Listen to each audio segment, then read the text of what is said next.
Hello students, आज हम decimals का स्क्वायर रूट निकालना सीखेंगे।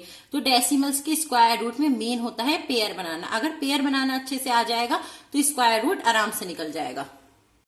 तो पॉइंट से बाद वाले डिजिट का पेयर बनेगा इस डायरेक्शन में और पॉइंट से पहली वाले डिजिट का बनेगा इस डायरेक्शन में। मतलब दोनों डिजिट का एक दूसरे से अपोजिट डायरेक्शन में पेयर बनेगा। तो पहले इसका पेयर बनाते हैं, ये बन गया। इसका बनाना स्टार्ट करेंगे इधर से, लास्ट में एक डिजिट बचेगी तो एक का पेयर बनाएंगे। तो अब हमें सेम डिजिट की ही मल्टीप्लाई करनी है।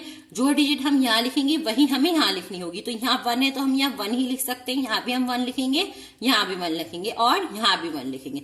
अब जो डिजिट हमने यहाँ लिखी है वो यहाँ हमें ऐड करनी होगी। तो ये हो जाएगा 1 और 1 2। अब ये वाला पूरा पेयर उतार लेंगे 56। अब फिर से हमें सेम डिजिट की ही मल्टीप्लाई करनी है। जो डिजिट हम यहाँ लिखेंगे वही डिजिट हमें यहाँ लिखनी होगी। इसका मतलब है हमें यहाँ जो डिजिट लिखनी है वही डिजिट हमें यहाँ लिखनी होगी। अब हमें यहाँ 6 दिख रहा है तो हम क्या लिखें, 2 से मल्टीप्लाई करके देखते हैं। 2 2 जा 4, 2 2 जा 4। 3 से करके देखते हैं, 3 3 जा 9, 3 2 जा 6। तो ये ज्यादा हो जाएगा तो हम ये लिखेंगे। तो इसको लिख देते हैं 44 को यहाँ हमने क्या किससे मल्टीप्लाई की है, 2 से। तो 2 ही हम यहाँ लिखेंगे और 2 ही हमें यहाँ ऐड करना होगा। इन्हें हम कर लेंगे माइनस। 6 में से 4 जाएगा 2 बचेगा, 5 में से 4 जाएगा 1 बचेगा। अब देखिए यहाँ लगा हुआ है पॉइंट। अब हम जो ये वाला पेयर उतारेंगे तो हमें यहाँ पर भी पॉइंट लगाना होगा। जब भी हमें पॉइंट दिखेगा तो हम ऊपर भी पॉइंट लगाएंगे। तो अब हम फिर से पूरा पेयर उतार लेते हैं, इनको जोड़ लेते हैं। ये हो जाएगा 24। अब हमें फिर से जो डिजिट हम यहाँ लिखेंगे वही डिजिट हमें यहाँ लिखनी होगी। अब देखिए यहाँ पे दिख रहा है हमें 5। तो अब हम यहाँ पे किससे मल्टीप्लाई करेंगे कि हमें 5 मिलेगा। तो हम 5 से मल्टीप्लाई करके देखते हैं, क्योंकि 5 की 5 से मल्टीप्लाई करके लास्ट में 5 आता है। तो 5 5 जा 25, 2 कैरी, 5 4 जा 22, 22 2 कैरी, 5 2 जा 10 और 2 12। तो अब हम यहाँ भी 5 लिखेंगे, यहाँ भी 5 लिखेंगे। तो क्या आ जाएगा हमारा 1225। अगर आपको ऐसे समझ नहीं आ रहा है कि हम क्या लिखें यहाँ पर, तो फिर 1 से लिखना स्टार्ट कर दीजिए। 1 लिखिए, 2 लिखिए, 3 लिखिए, 4 लिखिए, 5 लिखिए। और अगर ऐसे समझ आ रहा है तो फिर ट्रिक लगा लीजिए।